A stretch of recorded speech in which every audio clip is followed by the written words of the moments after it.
Hey, this is Dave from Rock and Reel Reviews, and welcome to another jam-packed podcast. We are recording podcast 11, and we are going to be bringing you all the latest movie and music news. We've got some reviews for you, so stay tuned for that. That's coming pretty soon in this podcast. Firstly, though, we're going to be introducing our podcast guests. First, we have my usual co-host, my man Duncan. How are you doing this evening, Duncan? I'm doing not bad, Dave.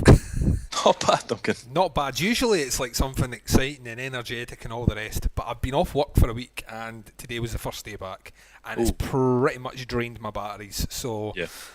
apart from that, I'm doing fine. How about yourself? How are you doing? I'm pretty much in the same boat as yourself, actually. I've been on holiday too, so back at work today. It was pretty killer, I'm not going to lie. Yeah, it sucks. Yeah. Just inundated with crap at work today. Well, Dave, that's why they call it work. And I love nothing more just to come back and just review my tits off all day, but, you know, I'd had work to do. What a damn work getting in the way. But I'll tell you something right now. I think me and you are run down, but I think maybe our guest host might not be run down. I think he might be actually raring to go. I think he may be. This podcast brings us together with our man Paul. How you doing? I'm very well. I'm living the dream. You're living the dream. Living the dream. Good. All good to go, hear. all action, ready to party. You've come I'm to the looking right forward to podcast, this. my friend. The right You have. podcast. Podcast 11, eh? There's quite a few in now, isn't it? Yeah, we are indeed. This is your debut podcast, Paul. Yes. What we like to do is with our newcomers to the podcast, we like to ask just a wee bit about you. Just what can you tell us about yourself, and what are you into? What's your styles of? What's your preference? Ooh, I like girls. Right. But apart from that, the last few years I've started properly getting into sort of death metal and stuff like that. I got a book a few years back called Choosing Death, The Improbable History of Grindcore and Death Metal. Excellent. And it just sold me on it. So I've moved on from sort of like your Iron Maiden stuff to start with and everything else, and just getting a bit into the shouty stuff. So it's all good. Excellent. What would be some of your favourite bands? What would you Right. like? What would you like listening to? I've got a roving top three. I've got three favourite bands, Okay. depending on what mood I'm in. Okay. I'm my favourite band at the time. So you've got Iron Maiden, Uh-huh. obviously. 1985, so it changed my life. So when I heard Live After Death and all that, was the way forward. And then you've got the Wild Hearts with Oh, yeah. potentially Ginger is the greatest frontman we've had in his generation. Mhm. And Tool. Oh. Tool are just genius, and I can't wait for their new album, which should hopefully be Tool. next year. Oh, Magic I love word. Tool so much. Yes, Duncan is a keen Tool fan. Oh, they're just immense. There's nobody out there like them. Yeah, I'd agree with that actually. Yeah. So and there's rumours everywhere that they're in their studio, they're not in the studio, they're here, Yeah. they're there, but Yeah, it seems to be going back and forward in this. yes. So, but hopefully we hear something soon. I don't see it happening this year, but maybe next year. You never know. Here's hoping. Yeah. What about films? Are you into movies? What do you? I you like a am, wee but movie? I'm going to disappoint, especially Duncan here. I'm not a horror fan. Oh, I don't like scary movies. They're not good, so I don't watch them. I'll watch anything else. So I've got a book, 1001 movies to see before you die. oh yeah. And I flick through it, or I used to anyway before I get married. I flick through it, point at a film, then I'd order it in DVD from Love Film, Uh-huh. and then I'd watch it. So I've seen some utter mince over the years, but I've seen some cracking films as well. So if you ever get the chance to see a French film called Madame de or something like that, it's utter rubbish. Don't watch it. It's from about 1948 or something stupid like that, and it's just no, it's not good. No. No. Was it one of these films that were voted best film in 1948 or something like that? Aye, something stupid like that. It's meant to be excellent, but it's no. I can't even describe how dull it is. Excellent. Well, thanks for that, Paul. Thanks for giving us that little insight into your life. Thank you very much. So, we'd like to kick off the podcast with just a little bit of what's everybody been listening to or watching. So, Duncan, I know your list is going to be enormous, so we'll kick off with you. Well, I was off a week, Dave. So Well, that's true. yeah, when I was off, that just gave me an excuse to binge on everything. So that's pretty much what I did. I'm in detox therapy now, I've got the shakes. That's what's happened. I've got the shakes. But this is just in the past week, right? Film-wise, I watched The Strangers, which is a home invasion movie from 2008. The reason behind that is because I wanted to catch myself with home invasion before I went to see You're Next, which I also saw. I saw that yesterday. I wrote a review for that. It's coming up on the site, and I'll be reviewing it on this podcast. I went to the cinema to see Elysium. Oh, yeah. Which I wasn't overly keen on. No. To be fair, it was alright. I quite liked the action sequences in it. Thought it was quite well shot. I felt some of it was quite lazy, overly predictable. I don't know what's going on with Jodie Foster's voice in the film at all. If someone could maybe explain that to me. It sounds like she's been overdubbed. Like everything she says has been overdubbed, and it's slightly out of sync. Right. So it's noticeably off-putting. So yeah, it was alright for what it is. It's maybe 2.5 out of 5, to be fair. Right. I did a podcast with Gary Hill and a couple of guys in the States when I was off, and we tackled 4 horror comedies, zombie comedies. So I watched My Boyfriend's Back, Poultrygeist, Night of the Dead Chicken, which is as bad as it sounds, Fido, which is a film I've never seen before, which stars Billy Connolly as a zombie. It's brilliant. Everyone should watch it. It's not a horror, it's kind of more like a feel-good zombie comedy, if there is such a thing.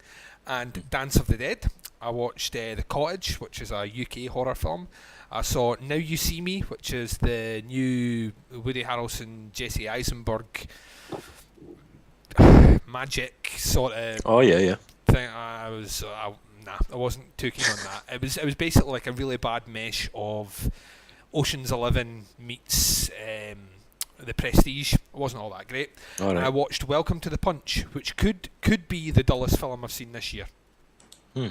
Just going out there. On the music front, I had been listening to 9 Inch Nails' Hesitation Marks for about the last week, and it's fucking stunning. The Vistacino album, Peace, for those that don't know, Vistacino are kind of founding members of the band Caius. Obviously minus Josh Homme, and they were going under the name Caius Lives until they were sued and told not to, so they're now Vistacino. Gemini Syndrome, who have put out an album called Lux, which I'm also reviewing, which is one of the catchiest things I've heard this year. The new Jesu album, Every Day I Get Closer to the Light from Which I Came, which is absolutely stunning, and I know that you're reviewing that, Dave. I am indeed. So that's just a fraction of what I did on my week off. But yeah, there you go. Quite a lot of watching and listening then, Duncan. Yeah, well, Too much time in your hands. Yeah. Guilty. I haven't really been listening to that much actually, and I've been off as well on holiday, but I kind of used this time just to have a bit of a chill out and a bit of step back. But I still did listen to some stuff though. You know, I didn't just go totally cold turkey. Good. I have been listening to some stuff. I also listened to the new Gemini Syndrome album, Lux, which I'm quite enjoying actually. It's really good. It's really good. They do sound like a lot of different bands, but and they could easily slot like back into that kind of late 90s, early 2000 kind of flurry of kind of new metal-y bands that came out, but they do it really well. I think the vocalist used to be in OTEP, as far as I know. I think he was a guitarist possibly, but very interesting album. I've been quite into that. Also been listening to the new album from Stray from the Path. It's called Anonymous. They're a band that intrigue me. Stray from the Path. Their albums change. Their sound changes every single album, I remember that the first one they brought out, I can't even remember the name of it now, but it was produced by the guitarist of Periphery, Misha, and it had a that kind of that genty kind of Periphery kind of sound to it. I don't know if it was just a production Dave, thing, but what? Dave, What? genty stuff. Are you Yeah. trying to put off Baz here? Sorry, but Baz isn't on the podcast, so I can use the But gent Baz word. might be Paul, listening right now. They probably will be. Oh, is that how it's pronounced? Is it genty? Well, Gent. it's gent, but I add a wee Y But on not it just the to be gent. cool. I've no idea. It's what all the cool kids listen to, Paul. Yeah. Aye, obviously. Anyway, Dave, sorry. Anyway, I didn't want to upset Baz. He's just come back from his honeymoon. I know. He's settled down. He's a married man. I know. And I didn't want you upsetting him. Well, this is the thing. Well, I'm sorry, Baz. I'm sorry about that. But yeah, anyway, so they jumped from that album into the second, or the album after that, which was Rising Sun, I think it was called. And it sounded almost completely different to the first album. You could still tell it was Stray from the Path, but they kind of just left that kind of gent kind of sound behind and moved kind of on a wee bit. And they've done the same again with this new album, Anonymous. There's actually quite a decent amount of kind of new metal influence on this album. They've still got their kind of little kind of bursts of hardcore and stuff, and you can tell it's them. Again, you still know it's Stray from the Path, but they don't sound like they did on the album before. I don't know if this is a conscious thing or if they're just like, fuck it, we've released an album with that kind of style, we're just going to jump into something else. But I've no idea. But another quite interesting album, quite enjoying it. Great production, big meaty production, which is cool. What else have been listening to? The new Devildriver album, Winter Kills, which will be coming up pretty soon in this podcast. A little review of that, and also the new Yezu album, which I love. Yezu, I absolutely love Yezu. I loved the guy's last album, and I couldn't wait in this one coming out, and it's not disappointed me again. Yeah, that's been pretty much it. There has been some other wee bits and pieces. I listened to that Vistacino album as well. It sounds not too bad. I need to give it another few listens. Yeah, that's been pretty much it. Awesome, what about yourself, awesome. Paul? What have you been listening to? Anything? Not as much as you guys, obviously, because I've been working like a Trojan. But, I got the new Carcass one in from you to review, so I've been giving that a bit of a spin because that's just cracking. Yeah. But I'd never really listened to Swan Song, which was the album before, so I thought I'd have a wee listen to that to try and compare it to see whether Surgical Steel was in the same vein as Swan Song or if it was a bit behind. So catching up on my Carcass basically for a wee bit. Cool. Listen to Black Belt Karate, which we'll be talking about soon. So that's cracking as well. So that's actually in heavy rotation because it's only 17 minutes long, and I've got a drive to work which is about 19 minutes. So I just whack it on the drive to and from work. So perfect length. So it's a good album or a good EP and practical. So you can't beat it. And we also we're having a wee debate about that Necro Goblican album. Yeah. About. Oh yeah, I forgot about that. Yeah, I mean it's got a decent review in the site, but I listened to it once and I'm not entirely sure it'll darken my pod again. Oh really? Oh, controversial. Oh, it's battle metal bilge. That's what it is. It's I don't get it. No, I'm people not think usually a fan of that type of thing, but I actually quite like this. Did you? Aye, I did. No, it's not my cup. But if someone, I like to give all albums a chance. The worst thing anybody can say on the site is that this album's rubbish, because as you know, I'll immediately ask to listen to that. And like whenever you mentioned Dotep earlier, and that is an absolutely diabolical slab of music. But as soon as I read, everyone said was it Graham that reviewed that? Oh yeah, Graham kicked off. Aye, he went in a massive rant, didn't he? And I thought, I've got to hear that. So, but anyway, I'm digressing a wee bit.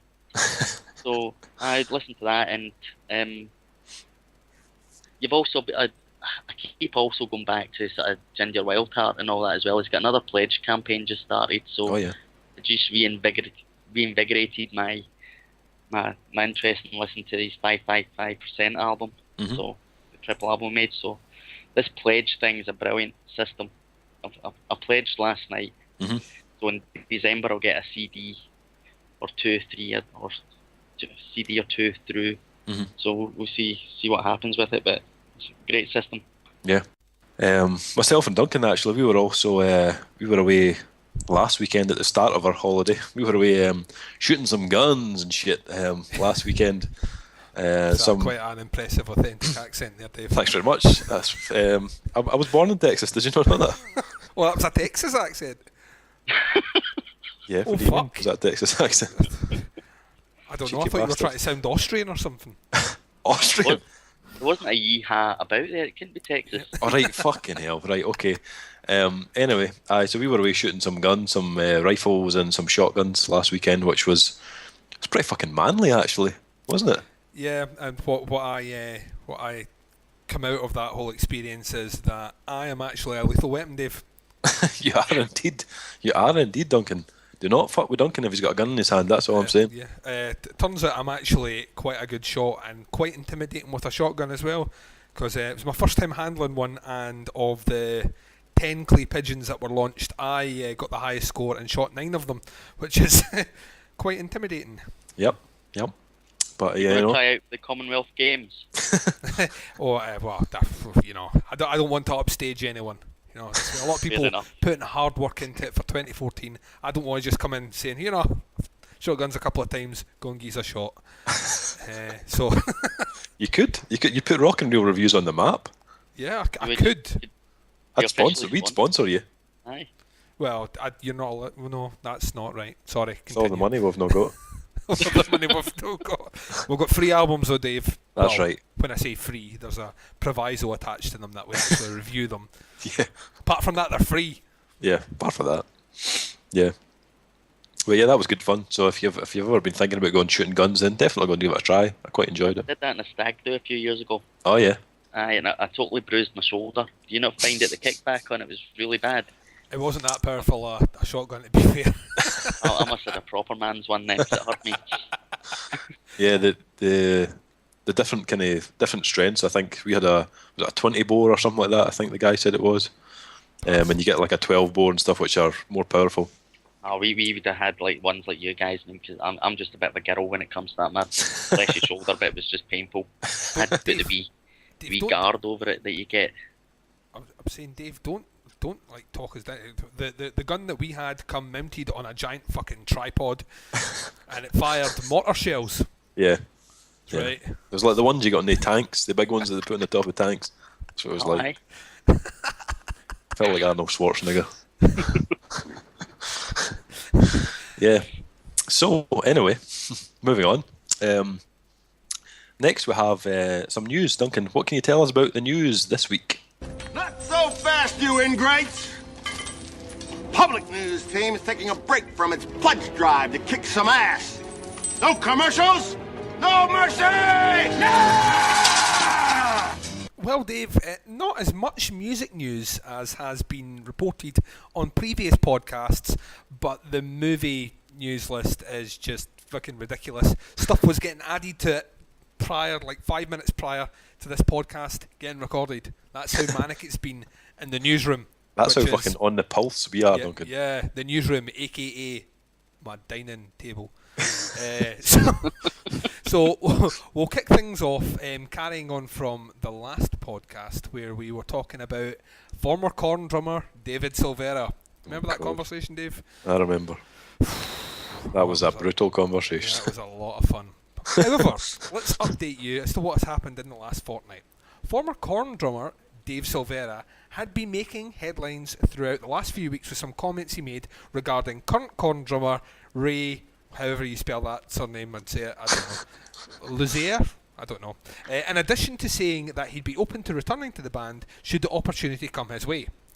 Amongst his comments, Silvera compared his playing style to that of Luzier's, referring to Ray's drumming as he's a heavy metal drummer, and that Dave considered himself more a funk-infused drummer. Funky. He also said that this was why Korn would never sound the way they used to sound, and he would be open to coming back into the band if they would have him. So, It was only natural that all this chatter would leave fans wondering if Korn would ever welcome Silvera back into the mix. However, and you just know that however's not good. In a new interview, frontman Jonathan Davis slammed the door on that idea. When asked by Metal Hammer if there was any chance of Silvera returning to the band, Davis shot down the idea pretty quick. No, I don't want to say anything negative about his stuff, but where we are right now, Ray's the man for us. He fits in good and doesn't have any typical drummer complexes. Ooh, don't know what that means. So the new Korn album comes out October 8th. And to our second news story, which is also Korn related. Oh, Dave, are you ready? In a Korn voice. I was going to do it. Folk are sleeping. Remember the Family Values tour? I do indeed. Oh, remember it very well. Yeah, everyone. That was my indoctrination into the full world of new metal. Was the Family Values tour. Well, it's been a while since anything happened. However, Korn, being Korn, said that we're going to do a Family Values tour, and it's going to take place on October 5th. When they say a Family Values tour, I think it's a one-off date, so it's just like a Family Values gig.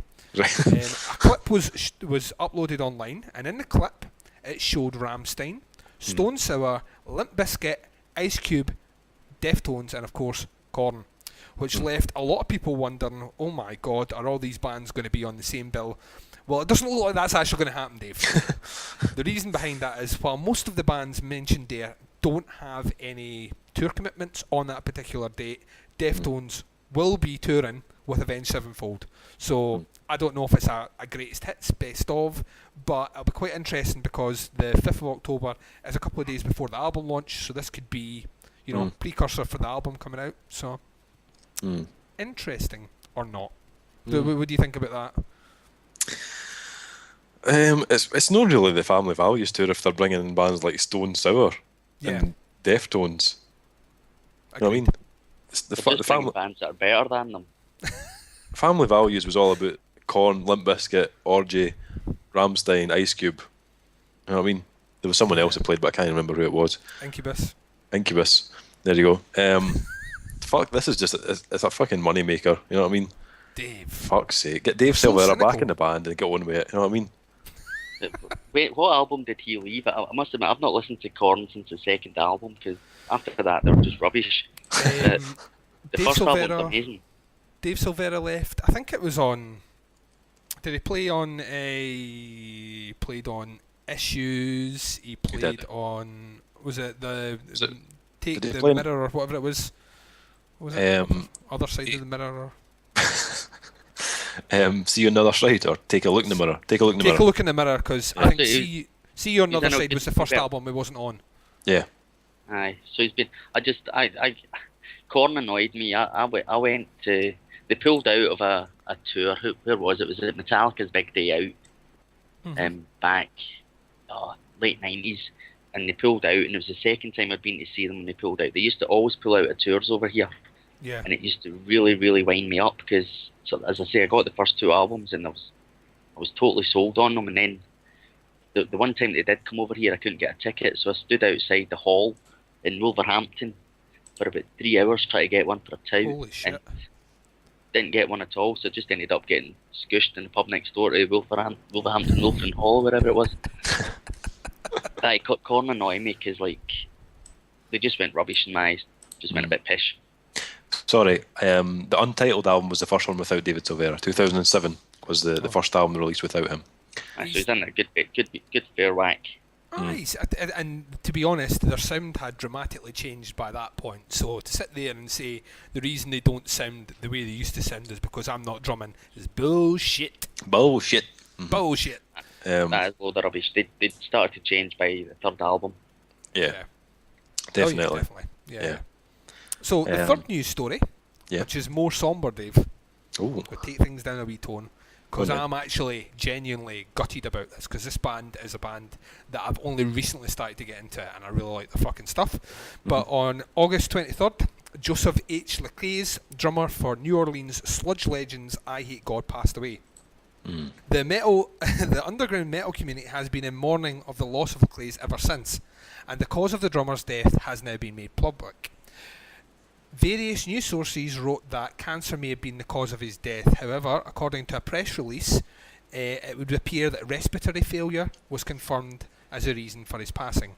The official press release reads, Joseph M. Lacaze, New Orleans native and drummer for I Hate God, Mystic Crew of Clearlight and Outlaw Order, passed away on August 23rd in New Orleans after a very successful 5-week UK and European tour with I Hate God.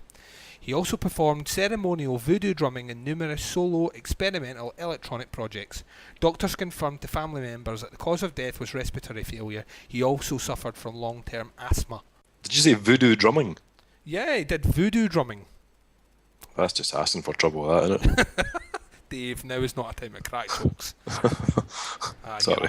You're a bad man. But yeah, there you go.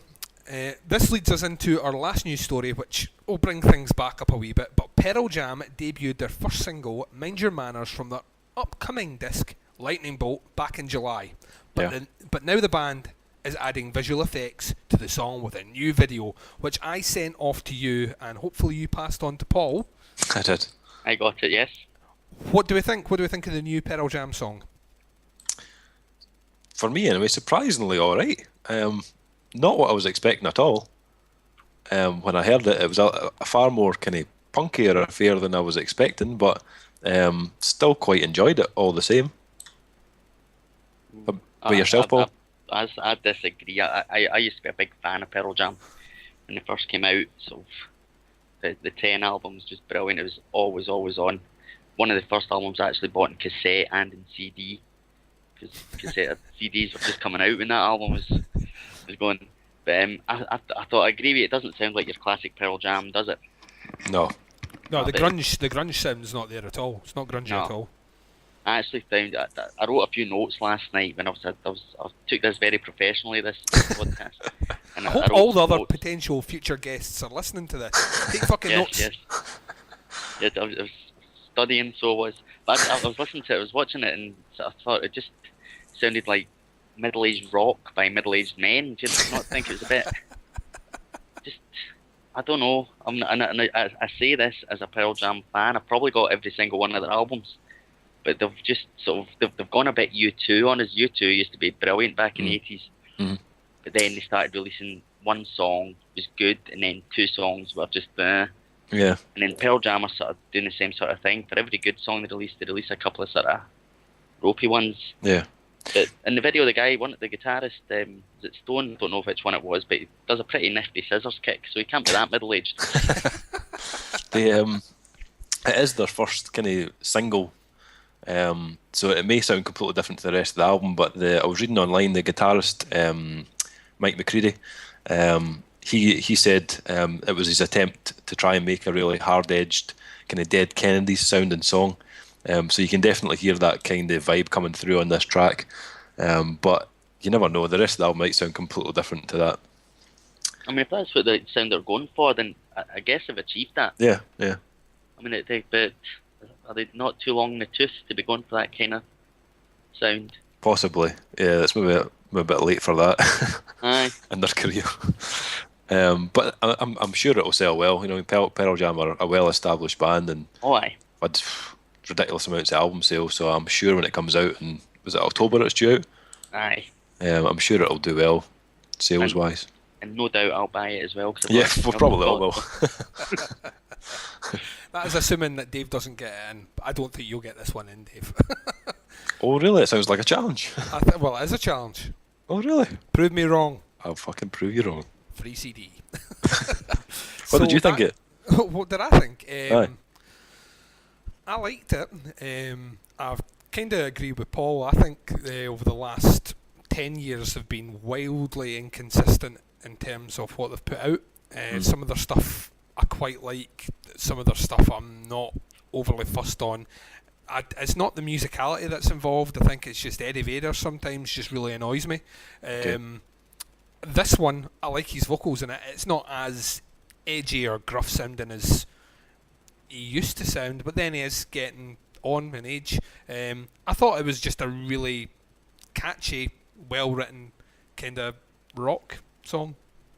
And I'll be interested to see if this is an indication of a complete change on this album, or if this is just this is a single, we're going to write something that, you know, is pretty catchy and all the rest, and then we'll go back and structure more kind of Pearl Jam-esque songs. But you've got to remember, even Pearl Jam at their darkest, you know, still are heavily commercial in terms of their sound. I mean, I think, I still think out of that kind of group of bands, I mean, Pearl Jam was the one that used to get all the shit put on them for being potentially manufactured and all the rest, but they've never had the, you know, the downtime of any of the other bands, and all these other bands like your Alice in Chains and your Soundgardens are now playing catch up to them. They've just continued on, man. So that's the way I see it.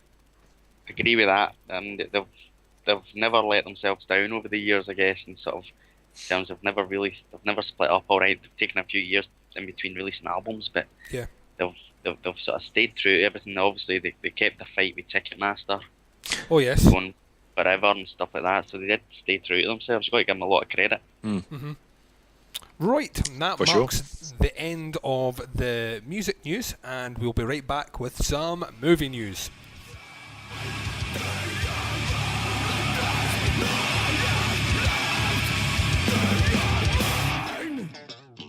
This is Dave. This is Baz. This is Duncan. And this is Mikey from rockandreelreviews.com, where the tunes are heavy and the reviews are right.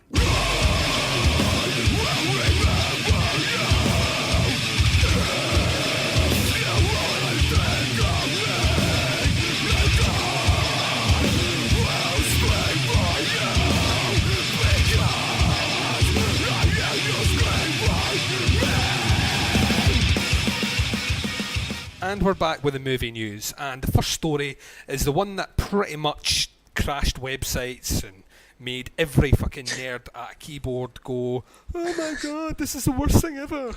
But the search for the new Dark Knight is now officially over, and if I'm telling you this for the first time, I don't know what fucking rock you've been under, but Ben Affleck has landed the new role as Batman in Man of Steel 2. So, I didn't know that, Duncan. Did you not know about that? That's the first time hearing about this. Oh, it's one of these things, you know. See when these stories come out and fucking people bitch, like, you know, oh, it's fucking Daredevil. Daredevil was 10 years ago, man, and it was a shite script as well as a shite fucking film. And his acting, right, wasn't all that great, but fuck it, you know what I mean? 10 years ago. So He did follow up with awesome Jiggly, though, you know what I mean? Oh, fucking hell. Yeah, he's had some bad films, Dave. He's had some bad films. He's had more bad than good, let's be fair. That is true. That is true, Dave. But what I would say to you is, and it's the argument that has been used quite a lot in defence of this, is, do you remember the internet backlash when Heath Ledger signed up as the Joker? I don't remember that, no. There was a fucking shitload of that. Oh my god, the guy from 10 Things I Hate About You. Oh, he's a chick flick, man. All these fucking nerds banging their keyboards and all the rest. And I think his performance in that film pretty much shut them up. I bet you're glad Mikey's not on tonight. The thing is, Mikey, I kind of thought Mikey would be the first one to go off on one, but he's kind of been of a similar mind to me on this one, that I think it's too easy to get wrapped up in, oh my god, I can't believe you cast this guy as this or whatever. No one has an idea of how the script's going to be, what kind of angle they're looking to go, or anything with it.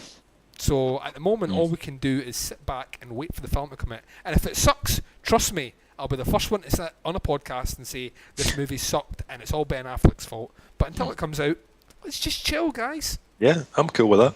You know? I think he'll be alright in it, to be honest. I think he'll be a good Bruce Wayne. He'll be good as Bruce Wayne, but whether he's good as Batman is a bit that's debatable. But it doesn't actually bother me. I think he'll be alright. Batman should be the easy bit, surely. What, the Bruce Wayne bit? Or the Batman bit? The Batman bit. Oh, I don't know, Dave. He just needs a gruff voice, and you know what I mean. He's going to be He cast as a doesn't need a slightly. gruff voice, Dave. See, Christian He does. Bale. He does. Christian He Bale does is because fucking rude. listen. People don't know it's Bruce Wayne, so he's got to put on a funny voice.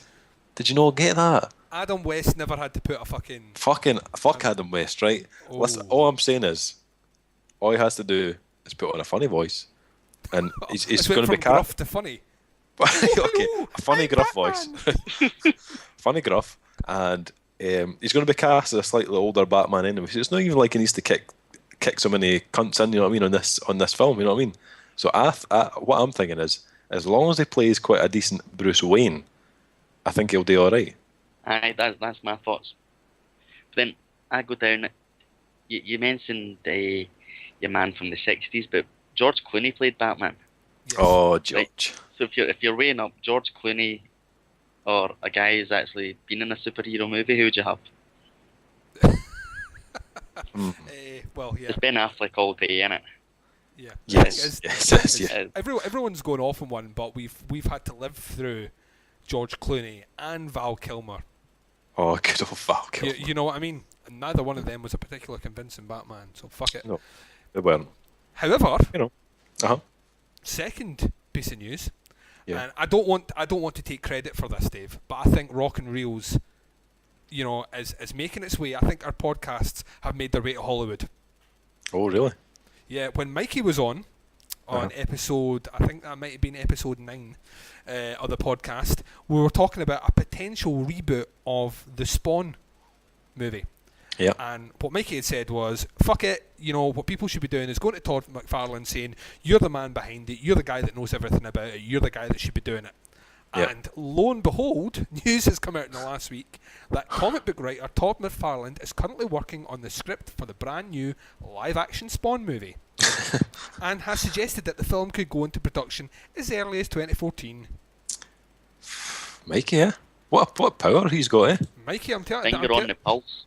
He is. He's ahead of it. He's ahead of the game.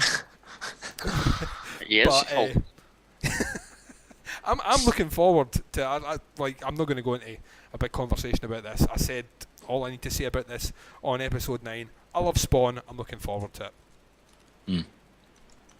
Yeah. So, our next story, which is a kind of vague story, but I wanted to put it in there anyway. Christopher Nolan, yeah, that's right, Christopher Nolan, best director ever. Well, maybe not ever, but a modern director. His remarkable cast for his new project, Interstellar, has got even more starry, Dave. Ooh. With the news that Matt Damon will be appearing in a minor role. That's right. Let me tell you a little bit about what we actually know about this film, which is not a lot. But what we do know about this film is it will involve a group of space-based explorers who find themselves unravelling the secret of time travel when encountering a wormhole. So all the sort of stuff you like in a film, Dave. Oh, yeah.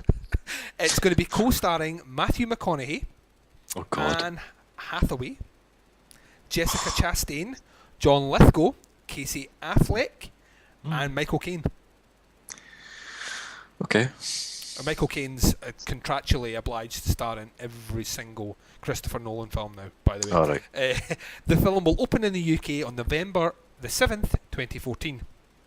Moving on to our next story. Sylvester Stallone is looking to don the red bandana again for a TV version of Rambo. Oh. Does anyone want to see a TV version of Rambo? Yes. Really? No. No, sorry. Really? Yeah. I mean, it talked up a 5th film recently. I'd like to see another Rambo film. Well, I what would. he's Really? talking about. Yeah. Yeah. I didn't mind the last one, but I kind I of thought loved in the that last last one that but they finished the story then. He went home. Fuck it. That doesn't matter in sort of like Hollywood, does it? I mean, let's face it. But they should have stopped after the first one. The original First Blood is Amazing. classic, and it is brilliant for setting it at the time. And it wasn't about him being an absolute killing machine as such. Like going to, where is it? What one did they go to? Afghanistan or whatever it is, and That was the shoot a third one. helicopter with a bow and arrow. Yeah, it was You know, the third it was one. nothing. You know, that was just ridiculous. The first one was brilliant, and everyone that he makes after that just dilutes how good the first one was. Sorry, I'm coming across quite grumpy tonight, aren't I? I think that we bring this out. I think everyone that We comes do. on here gets really grumpy during the news. And I Have don't know another if it's wine. because I'm purposely picking things that upset folk. Could Can be. I just say that my wife did actually come up and top up my glass of wine. I'm on my second glass now. Well, there we go. If anything, We'll you should be be getting getting cheerier. We'll be getting a bit more joyous. Right, moving on to our next news story. I sent you guys both the trailer for the Old Boy remake. Now, Yeah. don't know how much you're familiar with the original Old Boy, but Top 5 film of all time for me. you liked it. The original Old Boy is is top 5. Paul, I think we're soulmates. Apart I from horror love- movies. Love Old Boy, and I was one of the ones that did the. Remember when I was talking about the guys that were getting upset about Ben Affleck? I did kind of the same thing. I had a hissy fit when I found out that Why? Spike Lee was remaking Old Boy. I was like, Anybody really? but Spike. Oh, I was gutted. I was. Yeah, I was like, but do we really need an American version of Old Boy this far on after Old Boy come out? I mean, I don't know, but I sent you the trailer on anyway, and to be honest, the trailer has me interested. I'll go and see it. I'll definitely go and see it. But what did you guys think? Yeah, I was quite interested in this as well. I quite like Josh Brolin, so I was kind of sold from that aspect of it. You'd be surprised to hear I actually haven't seen the original. Oh.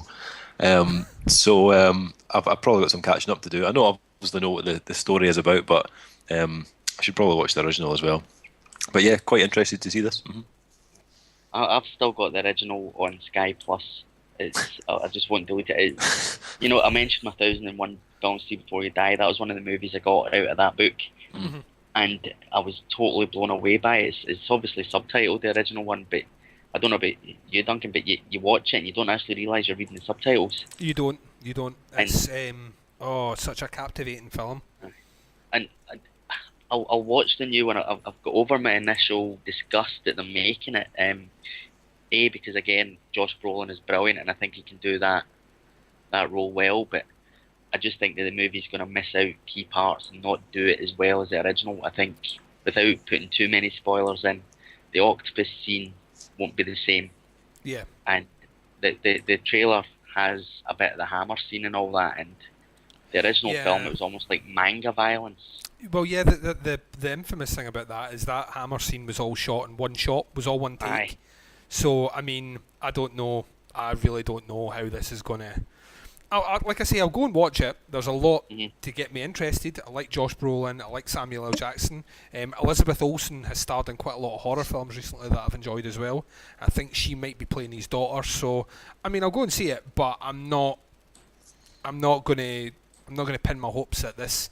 It won't top the original, because the original is, to me, one of the more kind of original vengeance films ever made, and the Koreans are fucking amazing at revenge films. All their films that deal with revenge are fucking stunning, and I feel that it's very easy to, like as Paul was saying, to miss out something, and they miss it just the smallest detail, and it won't have the same impact at the end. So I don't know. I'm hoping. I'm going to give it a chance because I like the original so much that it'll be good to... What I want this film to do is for people to go and see it at the cinema and go, wow, that's amazing, and then go and watch the original even though it's subtitled. Definitely. A lot of people have put off the subtitles, but if it drives people back to the original, and then they can watch the Vengeance trilogy, there's 3 of them. Yeah, that's right, yeah. And I've seen all 3 films. None of the other 2 touch Old Boy, but it just if it opens up their eyes a wee bit, I think it can only do good in that regard. Yeah, definitely. Right, this next bit of news we're no spending any time on because this came in just before we started recording. But this is for all our lady listeners, and I'm pretty sure there isn't any, but well, apart from Jamie Jenkins listens to us, I know that much. The 50 Shades of Grey movie, oh god, has been courting a lot of attention. Not all good, since Universal sent it down the production pipeline with acclaimed director Sam Taylor Johnson, who apparently directed Nowhere Boy. The story about a college senior who meets a sexually eccentric young billionaire, which is completely believable, and begins a strange BDSM relationship with him, has been a best-selling book trilogy and was, for a moment, a serious cultural fixation, which is why the question of lead actors in the film has been a big one. Aside from the now defunct rumours that Emma Watson That's Hermione in Harry Potter, for those that don't know. And the more credible whispers of Arrow star Stephen Amell could take the role of the titular Christian Grey. This is depressing me just reading this, Dave. Come on, you love it. A more recent report pointed to Social Network actress Dakota Johnson and Sons of Anarchy star Charlie Hunnam. You remember him, Dave? Who's that guy who's great in Sons of Anarchy but can do shite and everything else. That's right. Being our principal pair for the 50 Shades of Grey movie, and that now looks like to be the official case. Oh, well, there you go. Deadline dropped a confirmation about Johnson, while the more controversial casting of Hunnam was confirmed by 50 Shades of Grey author E.L. James via Twitter. Wow, there we fucking go. I think you're missing a point here, boys. I really do. This is essentially going to be soft porn on mainstream cinema. Right? You're going to go with your wives, watch it, and get a bit of a kiss and cuddle when you go home. Seriously. Seriously? This is a good thing. Dude, don't say that. I've just spent money on a strap-on. What Kiss you and and cuddle. Dave get up Fuck to that. over there in the east is up to you. Yeah, we like a wee bit more than a kiss and a cuddle. Right, let's close things out with some news which involves tits and cars and pit cars. Back in the 80s and 90s, Kurt Russell, that's right, Kurt fucking Russell, was amongst the most popular leading men in Hollywood. Oh, how times have changed. The actor has starred in a number of cult classics such as Stargate, I wouldn't really go down that road, but Escape from New York, oh yeah, and Big Trouble in Little Motherfucking China. But he has staged largely off the big screen in the last several years, with his 2007 role as the maniacal stuntman Mike in Quentin Tarantino's Death Proof as his last major film appearance. According to Variety, though, Russell is nearly signed on to join the cast of none other than Fast and Furious 7. Oh my god! He will join up with brand new villain and martial arts superstar Tony Jaa. Boom. There you go. And the film will be directed by... Oh, yes, this is the bit I'm really happy about. Fucking horror wunderkid James Wan, who is most recently known for Insidious and The Conjuring, and Insidious 2, which is coming out on September 13th, which is also a Friday the 13th. Oh, yes, it's also got, for those that haven't watched the end of the last Fast and Furious film, I don't blame you, it was fucking awful. However, we also got like a twist ending. Or was that twist ending? After the credits anyway, Jason Statham appeared, and he's also going to be a villain. Oh, God. So, there you go. That's a lot of fucking stuff to take in. Who'd have thunk it, eh? Jason Statham going into Fast and Furious. Cars and action. Yeah, Fuck cars yeah, and action, what? Dave. What the fuck? I never saw that coming. And he gets to star along beside Vin Diesel, whose voice is now so deep and so low that he literally sounds like a fucking subwoofer playing dubstep. He should have been Batman. He's honestly, I watched that Fast and Furious, and basically the sentence was, "We've got a job to do," and it come out of this, "We got a job to do." It's fucking awful, man. Fuck him. But I'm going to go and see that movie. Yeah, probably. I love If fucking Kurt Russell went in as Snake Plissken in amazing. Fast and Furious 7, that would be genius. That would be. Dude, that would end me. I'd be fucking ended. I'd be spent. Or he could go in as Wyatt Earp with his cool moustache, win, just slap them. Jack Burton from Big Trouble in Little China. You know what old Jack Burton says at a time like these? Oh, get him in. Oh, amazing. Yes, anyway, that's the end of our news, motherfuckers. Boy, that escalated quickly. I mean, that really got out of hand fast. It jumped up a notch. It did, didn't it? Well, thank you, Duncan. Oh, you're most welcome, Dave. So, which brings us on to the next level of the podcast. That's right, it's motherfucking reviews time. Bringing it at you, the reviews. So, I'm talking, so I may as well just kick it all off. My choice of album for this podcast is the new album from Devildriver. Their new album is called Winter Kills and was released just recently, just about a week ago. 23rd of August on Napalm Records, the first album on Napalm Records for Devildriver. I think they were previously on Roadrunner, I think, before that. And I'm going to be honest, from the start here, I've never really been a fan of Devildriver. So glad that you reviewed it, Dave. I know.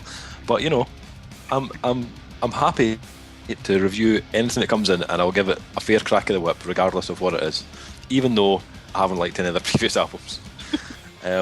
For those not in the know of who Devildriver are, they formed around 2002, and they're tagged as groove metal, thrash metal, melodic death metal, somewhere in between there. And they're probably most well known for the vocalist of the band, who is Des Fafara. Is that how you pronounce his surname? Yeah, that's it. Yeah. I've always called him Falafel. Falafel. Des Falafel. That's one. Des Falafel. That's a fella. Of the new metal band Cold Chamber. So Des Falafel. So the new album, Winter Kills. Well, what can I say about Winter Kills? Initially, I'm not going to lie, the first few tracks, actually, I was quite interested in this album. The opening track, Oath of the Abyss, I thought, oh yeah, actually this isn't too bad. The drumming in particular was pretty cool. A lot of kind of little intricate bass drum work that I was quite digging, and some nice accents on the cymbals and stuff. I thought, oh yeah, this drummer's pretty good, I'm quite liking this. Some nice kind of groove riffs that kind of get your head banging. Thought, yeah, not too bad. And I was quite into it for about the first 3 or 4 tracks. Then somewhere around the middle, I'll say around about track 5, I just lost complete and utter interest in this album altogether. It just become mind-numbingly boring. I can't even say it, it's that fucking bad. And the old Devildriver that I once knew, the kind of generic Devildriver, came out once again, and to be honest, there was just nothing interesting about these riffs. It was like the same thing just being regurgitated over and over again, and I don't know what it is about this band, but they just seem to be happy to churn out just kind of average albums. I've never really been overly impressed by any of their albums, and this one has just kind of fallen in the same category for me. There are little hints of bands like Lamb of God and Trivium and stuff like that, but really, to be honest, it was really boring, and there was nothing really that memorable about this album at all. I got to the end of it and thought, it just sounded like the same track over and over and over again. So not particularly great things to say about this album. I would have said it was an average, middle of the road album, so I gave it a 2.5 out of 5, and I thought that was kind of fair, to be honest, for me anyway. But I've not much else to say about it really. What about you guys? Did you guys have a listen? Did any of you like it, or what was your thoughts? I had a couple of listens to it. I listened to it twice, and I'm in the same boat as you. I've never really, to be honest, given them a chance, because I thought that Cold Chamber, for everything that was bad about new metal, Loco was a bloody awful song. And as for what was it? The Roof's on Fire. The roof is on. Genius lyrics. My ex used to sort of like say that in a broad English accent. She hated the songs, she used to take the mickey out, and it sounded better than Des Falafel did. But I listened to it twice. I actually agree with totally everything you said. It's repetitive, it's boring, but also thought it showed up that Des has a serious lack of vocal range. Yeah, totally agree. He sounds the same in every single song. He's not, and I know people who don't listen to this style of music with the dirty vocals will all think, oh, sounds the same anyway, but it doesn't. No, you can get some. You listen to, alright, totally different genre, but you listen to Obituary, the vocals in Obituary, and all that, and how they fit into the music and stuff like that. But no, I just thought it was rubbish, and that the last track, Sail, was particularly shit. I know it's a puzzling one for me, because there are elements of this band that really work. I think musically, they seem pretty talented. I mean, they come across like pretty decent musicians. Dez it's got quite a visceral tone to his voice, but as you say, there's no variation in his vocal style throughout that album at all, and it just makes the album sound really repetitive. It's quite annoying. They kind of frustrate me a wee bit, this band, just because I feel like they could do something better, but they just don't. What I noticed as well, and I don't want to say this in front of Duncan as well, because he might take offence, but I thought they sounded musically in some tracks sounded a little bit Pantera-like, but without the power. And I know that Duncan's a bit of a Phil Anselmo fan, so didn't want to bash on about that, but they do, and as you say as well, the drumming in some of the tracks is fantastic, but it's just monotonous. Yeah. And I hate the term groove metal. I get really annoyed with all these different variations of bloody genres. You've only got about 4 genres in metal. That's it. Right. No, I'm not having groove metal. No, not having that. What about yourself, Duncan? Yeah, it's boring and generic, and that's really all I've got to say about it, to be honest. I didn't mind their first 2 albums. I thought the first 2 albums were not the best metal records I've ever heard, but I could appreciate what they were trying to do. I don't know what they're trying to do on this one, other than taking a massive step backwards. All the interesting things I did like about them are no longer there. Desi's vocals are, like you say, one-dimensional. So that's as alienated all the Devildriver fans. So what did you score it, Dave? Did you say? I scored it at 2.5. Well, that's probably slightly more generous than what I would have given it. No, this would have been my lowest. The lowest score I've given an album was 2, and that was for a perfect rose or some stupid band that tried to sound like Biffy Clyro. This would have been below that. I'd have given it 1.5. This has been my lowest ever. I mean, I'm glad that everyone's in agreement, because I was starting to think I was maybe being too harsh on it, because I listened to it and then I reviewed it and I scored it. I went back and listened to it again. I thought, am I being too harsh on this band? But every time I listened to it, I got past the first 3 songs and I was like, nah, it's just fucking pish. We're talking about Pearl Jam earlier on, about them releasing a song off the album and all that. And we're going, if Devildriver released one of the first 3 songs, you'd have thought, well, I like that. I might buy that. Yeah. But no, I agree with you. Yeah. Sorry, Devildriver. Anyway. We'll still interview you if you want. Yeah. So on to our next review, which was a review by Paul, and quite an interesting album, or EP, I suppose, if you want to be pernickety. But tell us about the album you reviewed, Paul. It is by a band called Black Belt Karate, which, when I first heard it, I thought that sounds rubbish. It's actually quite a good name. It's grown on me a lot. It's sort of got nothing to do with the music they sing, but it's just quite cool. No, I loved this. It came in, and I must say, from the first listen, it just totally blew me away. Every single track is virtually perfect in my eyes, and it's not often I say that, because they say I can be quite miserable. But I was the first thing that struck me, and I gave it 5 out of 5, and it's only the 3rd perfect score I've given. And this was just before I'd listened to Duncan in a previous podcast saying that EP shouldn't get 5 out of 5. But obviously I disagree with you. Well, to be honest, after saying that, Paul, I realised that I gave the Down EP 5 out of 5, so...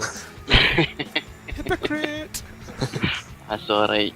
But the first track comes on, Rigor Mortis, I think it's called, and it's quite funky sounding and all that, and then they start harmonising the lyrics, and just think, man, I can't. It was stunning. It was genuinely blew me away. I'm getting a bit stuck for words here, which isn't good when you're doing a verbal review in a podcast, and you've got notes. But the EP sort of like is sort of a cross between sort of Queens of the Stone Age, I suppose, and Caius. There's a few sort of tracks in there that'll get Caius riffage that would sit quite happily on a couple of the old Caius albums. But it's the stuff that Queens of the Stone Age should be released. This is how Queens of the Stone Age should sound now, instead of being pish. Because Queens of the Stone Age haven't released a good album since the Songs for the Deaf, but we'll leave that. But every single track in this EP is excellent.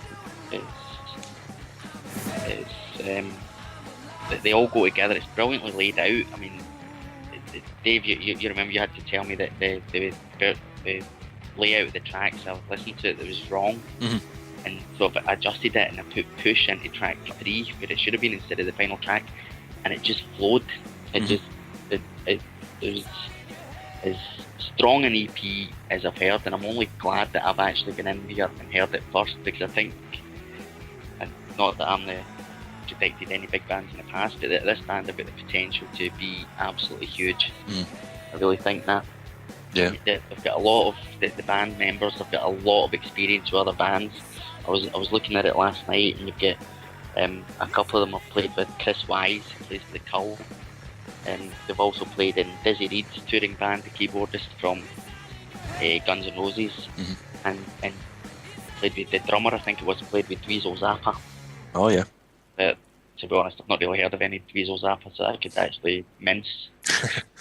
But no, I call this funky desert rock because I think it's just as catchy as you can hear. Yeah. It's stunning vocals. The riffs are just brilliant, and I would recommend everybody to buy this, because to say you're in there from the start, you heard it here first. This band will be massive. You heard it here first. Yeah, I totally agree with you. From the outset, just hearing this, it just hits you straight away.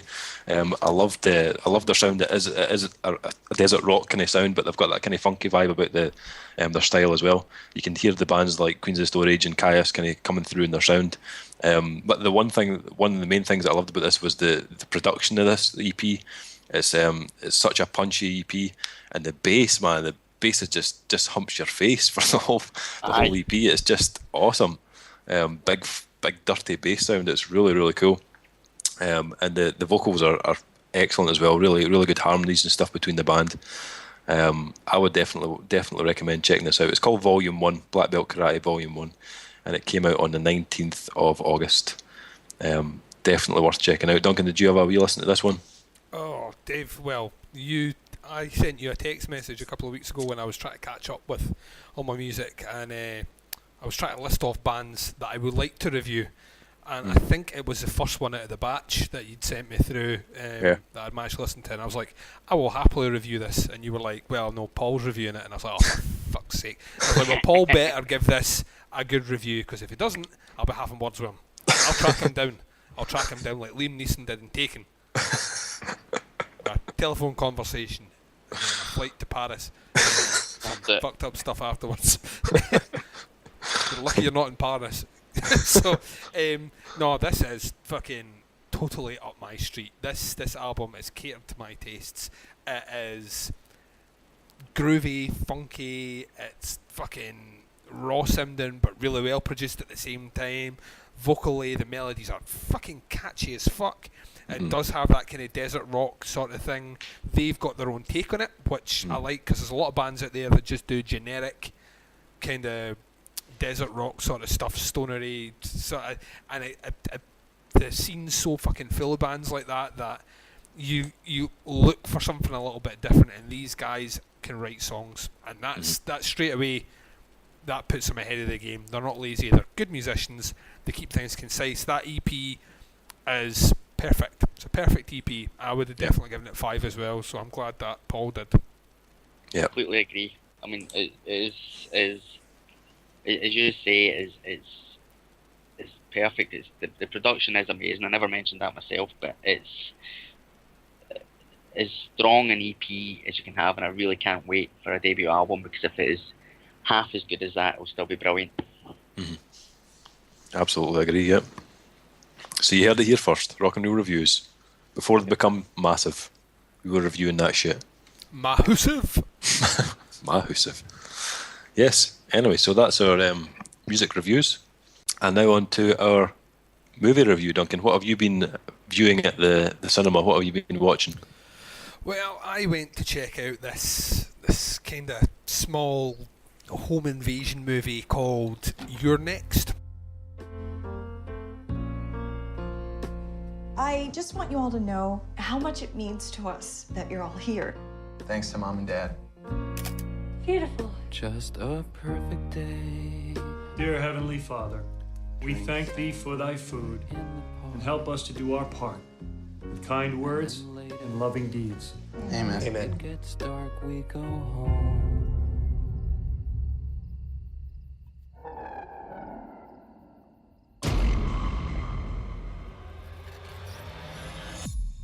What is that?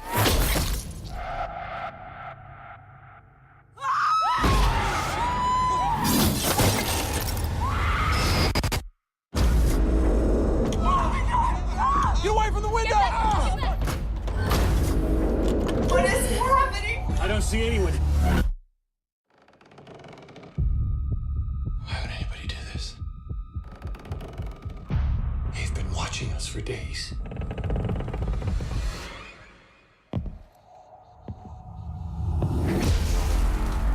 This wasn't a random attack.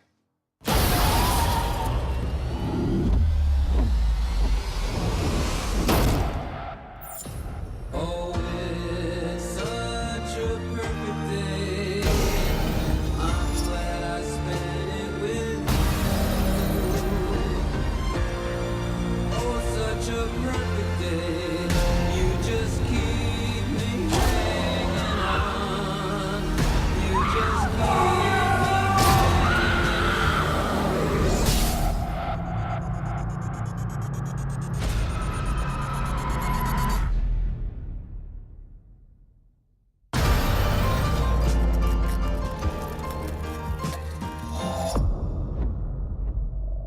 So let me give you some details on this film. It is directed by Adam Wingard, who is known kind of more recently for directing one of the shorts in VHS 2, but he also did the wraparound story in VHS. The cast of this film: Sharnay Vinson plays Erin, Nicholas Tucci plays Felix, Wendy Glenn plays Z, AJ Bowen plays Christian, Joe Swanberg plays Drake, Margaret Laney plays Kelly, Amy, however you pronounce her name, is also Amy, Ty West, that's horror director Ty West, plays Tariq, Rob Morgan, Paul, Barbara Crampton, who, you know, everyone loves Barbara Crampton. If you've watched horror films, you love her. She plays Aubrey, Elsie Holt plays Lamb Mask, Simon Barrett plays Tiger Mask, and Lane Hughes plays Fox Mask. And the synopsis of this film is: when a gang of masked, axe-wielding murderers descend upon the Davis family reunion, the hapless victims seem trapped until an unlikely guest of the family proves to be the most talented killer of all. Now, this film has been getting a bit of buzz about it. You know, this is the big horror of this month. There's been quite a few this year. First and foremost, what I would want to say is this film is not a horror. Not a horror at all. It's gory. Well, it's not even really that gory. It's gruesome in bits, but it's not a horror.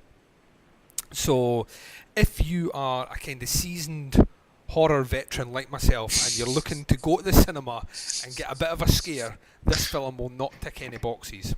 But that's not to say that I didn't enjoy it. Actually, I fucking really liked this film because it's almost like a film of two kind of halves. And the first half, they kind of follow your kind of classic tropes of home invasion. So if you've seen films like The Strangers, although The Strangers is shit, Straw Dogs, this is another film I didn't really like either, so maybe not two great comparisons. But if you're familiar with this sort of thing about family being under siege in their house by masked assailants, then you've pretty much kind of seen what's going to happen in this film.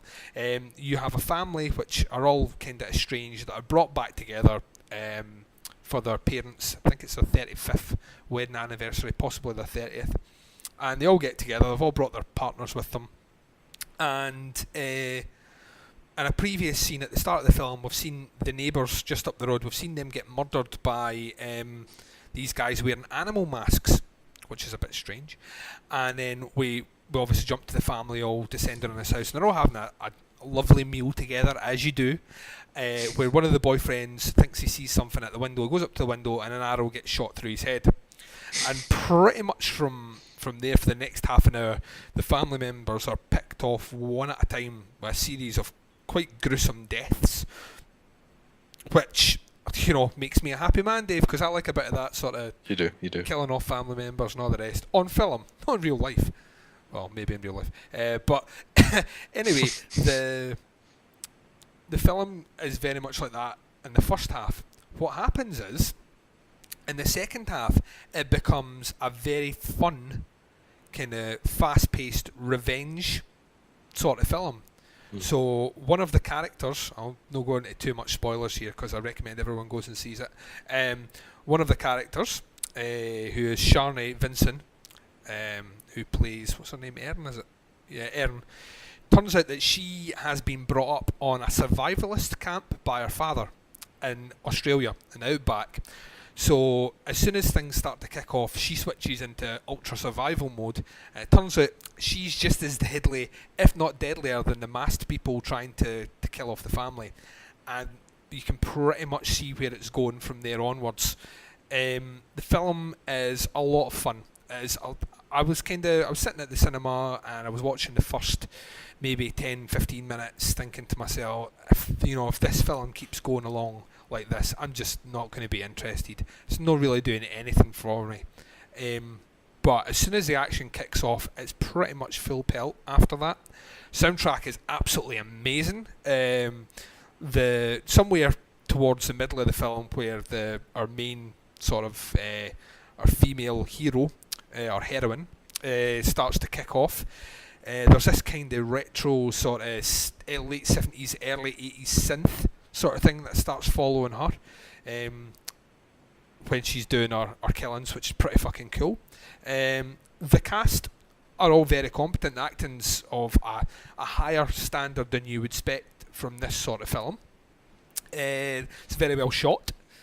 There are a couple of twists in this film which, if you are like myself, you will see come in a good 5 to 10 minutes before both of them happen, which would generally annoy me, but in the case of this film, it didn't put me off it. I knew they were coming, I could see them coming a mile off, but I was having so much fun, I was fairly dismissive of it. I would say it's more of a kind of thriller than a horror. That's my big thing, and I want to stress that this is not a horror film. So if you are Paul, for example, who maybe doesn't like horror films but don't mind a thriller with a bit of blood, then you could easily watch this film and enjoy it.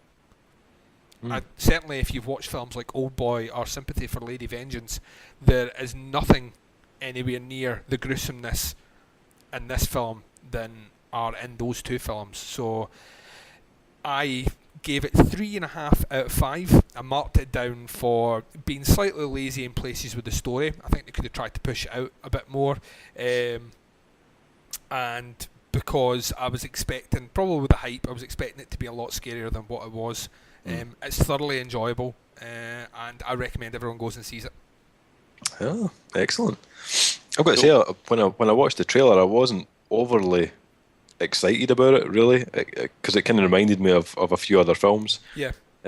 But after hearing you talk about it, I would maybe give it a bash, actually. Yeah. I think the trailer aims it as a horror film. That's what they're pegging it as. So it's kind of quick shot clips of family members dying, with it's got a Perfect Day playing in the background, and it totally aims at that. Doesn't even begin to do the film the justice it has in terms of the fun level. Okay. It is, honestly, I was in a cinema with another 3 people, so it was fairly empty, and when she starts fighting back, I was like smiling, I was fucking bouncing on my chair. I wanted to applaud at one bit when a particular way she dispatches someone. I was like, this is fucking awesome. Just a lot of fun, gory fun, but a lot of fun. I don't mind the gore. Yeah, well, you could watch this. This is not a horror film. No, There are two quote-unquote jumps in it, which are near the beginning, and you'll see them coming a mile off, like someone closes the door and someone's behind it. But See, I just shut my eyes in those points. We're alright. you would get through the rest of this film, and like I say, if you like vengeance films, and you like vengeance films that are well shot and a lot of fun, then you will enjoy this film. I couldn't recommend. This is one of these films that I will happily recommend this year to people that want to see something with a bit of action, bit of suspense, and a lot of fun. This film ticks every single box. Like I say, the only reason it got marked down was because I feel that some of the storytelling in it is very lazy. It's been done before. It's maybe not the most inventive, but at the same time, it's not reinventing the wheel. It's just rolling the wheel nicely.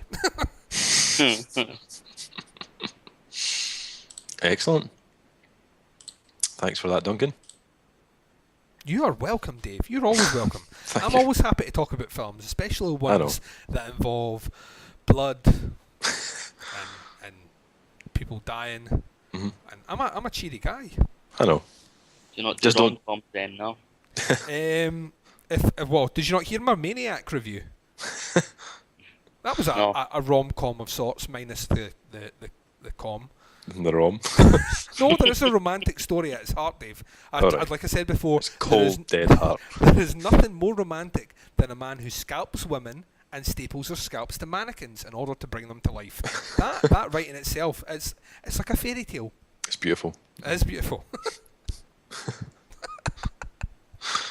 Excellent. Well, that concludes our reviews for this podcast. Each review, which we've spoken about, Devildriver, Black Belt Karate, and You're Next, all have a written version of the review on our website, rockandreelreviews.com. And you can head over to the website and check those bad boys out. Have a little read. Each of them have a little YouTube video, so you can hear a bit of the album or watch the movie trailer for Your Next. So yeah, check them out. Which brings us pretty much to the end of our podcast, really. We like to usually just finish up things by telling you what's upcoming on the website in the next kind of week or two. So what have we got coming up on the website? I'm going to tell you right now. On the music front, we have quite a few music reviews coming in. We have the new album from Brett Walker, which Paul reviewed. It'll be going up on the website in the next couple of days. Straight Jacket Vacation. We've also got we've actually a little bit of sneaky information for you, spoiler, but we have two, not one, but two 5-star reviews coming up on the website. I know who one of them's by. Do you? Yeah, Baz is giving a 5. He tweeted about it. Baz is giving a 5. Baz is giving 2 5s.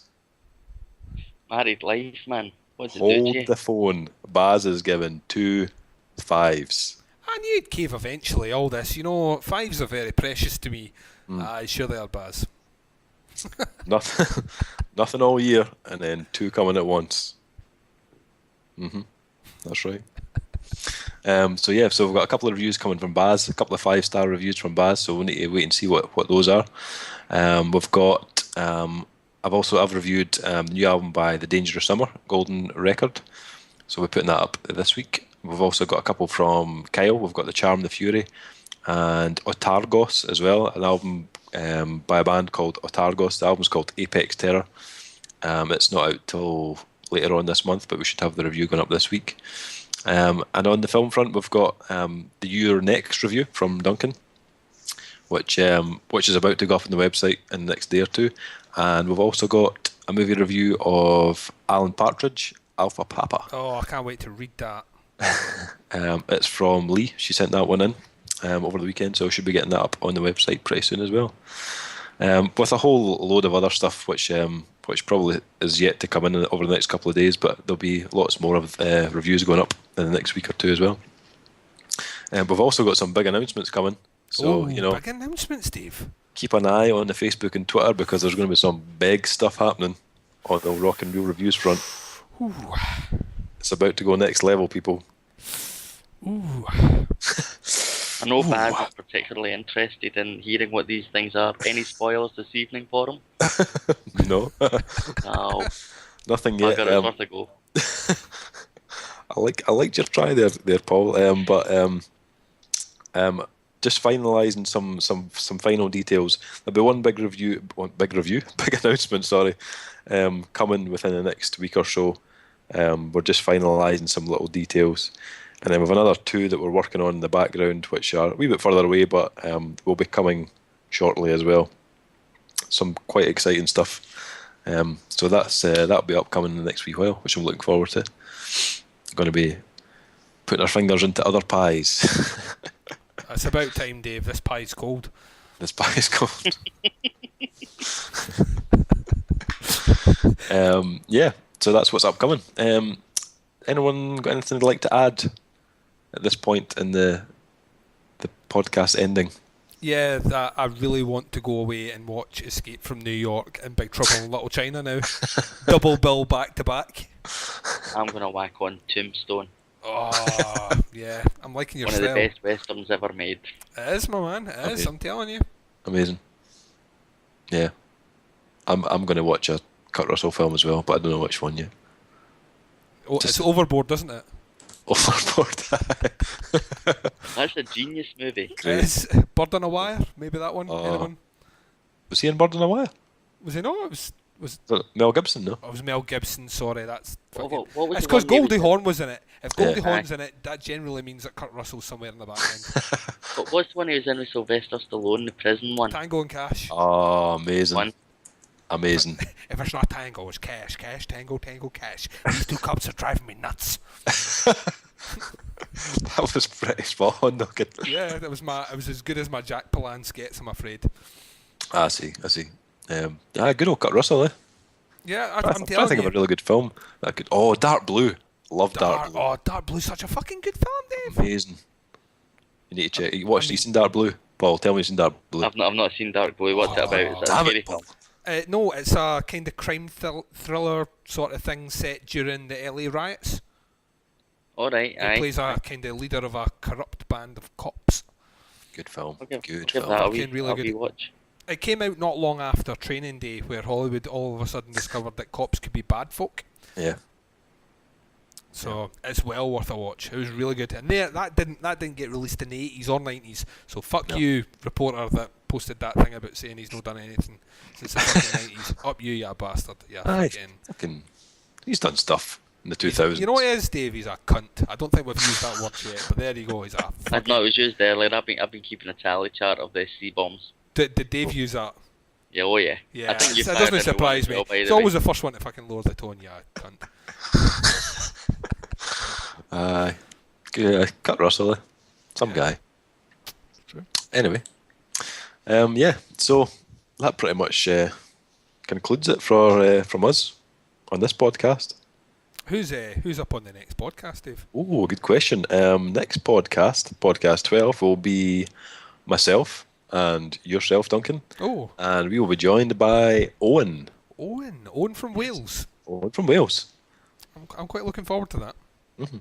This old guy seems interesting. He has a keytar like myself, so he's instantly awesome. Yeah. My accent kind of came across Welsh there for a second, just slightly. I don't know why I did that, but I sounded Texan. Oh, did it? See, I knew I could nail the Texan. I just need to go for Welsh. It comes with Texan. Before we go though, Dave. Before we go. Oh God, here we go. We did get some shout-outs. We did from the podcast world. So I would like to return the favour, reciprocate, so to speak, by shouting out a massive Dave shout out and thanks to our American brothers and Devour the podcast. Our American sister Jamie Jenkins giving us a wee bit of a plug-in on the last 2 Devour episodes, and Gillen Roscoe from Glasgow. I don't think I've mentioned them before, but if you like Glaswegians who review horror films and do it in a kind of funny Glaswegian way, then you should check out Gillen Roscoe's Bodacious Horror Podcast. It's fucking pretty funny shit. And I'm pretty sure that Paul has a Twitter account, and I'm also sure, Dave, that he tweets quite a lot. It does. Paul, you do tweet quite a lot. I do. if people wanted to follow you on Twitter, what would they be looking to type in? Well, they could look to type in at Paul Kearney. There you go. It's not rocket science. I've tried to sort of like consider selling it to the footballer Paul Kearney at Hibernian. He can't afford it. Too expensive. No. Not a big reviewer like yourself. Definitely not. Oh no, that's it. You're more famous than him. Probably better at football and all. Probably. Dave, what is the Rock and Reel Twitter? Well, if you fire on over to Twitter, and you'll find us under at Rock and Reel Review. Oh, there you go. Simple as that. Or you can head to Facebook, whatever you want. On the Facebook, facebook.com/Rock and Reel Reviews. Oh, there you go. Reviews. See, wee difference there, but you know, it's subtle. There's not an Instagram account as well. There is. There is an Instagram account. Yes. And you'll find us. Dave? I'm pretty sure it's Rock and Reel Reviews. Rock and Reel Reviews up there. My God. I know. It's all happening. Well, we're not in MySpace though, so don't bother going there. We're not yet. No, we're not on MySpace. In fact, if you head over to Instagram, I just Instagrammed a picture like 16 minutes ago. So, you know, it's always happening on Instagram as well. Head on over there and check it out. Checking it out right the fuck now. Rock and Reel Reviews, check it out on Instagram. We usually post a lot of stuff of what we're listening to on Instagram. So if you want to, you know, find out what we're checking out, what albums we're listening to, head over to Instagram because we usually post that kind of stuff over there. It's pretty cool. That's a mighty fine picture, Dave. I like that. Do you like that? Yeah. Nice. There's a story behind that beer I'm drinking, by the way. About it one day, maybe the next podcast I'm on. Well, you're going to leave us on a cliffhanger, Paul. Yeah. Oh, yeah. Going to have fucking people tweeting us, texting us, emailing us. What the fuck is down with that can? And we're going to have to say, wait till episode 19. But well, guys, this has been awesome. It's been emotional. I would just like to say, like I do in every podcast when we have a special guest, that it has been an absolute pleasure chatting to you, Paul. Thank you very much for giving us some of your free Monday night to come on and shoot the shit with me and the boss man. Mm-hmm. Much appreciated. Thank you very much for inviting me. Thoroughly enjoyed it. Excellent. Well, I'm glad everybody had a good time. Yeah, I think, should we all say bye, Dave? I think that's a nice way to finish the podcast. We should indeed, yes. Thank you once again for checking out our podcast. Either via the website or... Hold on a minute, Duncan. I'm first. You will not shut me up. I will not be silenced. Do your spiel, come on. Check us out on the website. This podcast is also available on iTunes. Check it out on there as well. Yeah, rate that us is on all. iTunes. Yeah. Thank you. See ya. Right, bye. Bye-bye.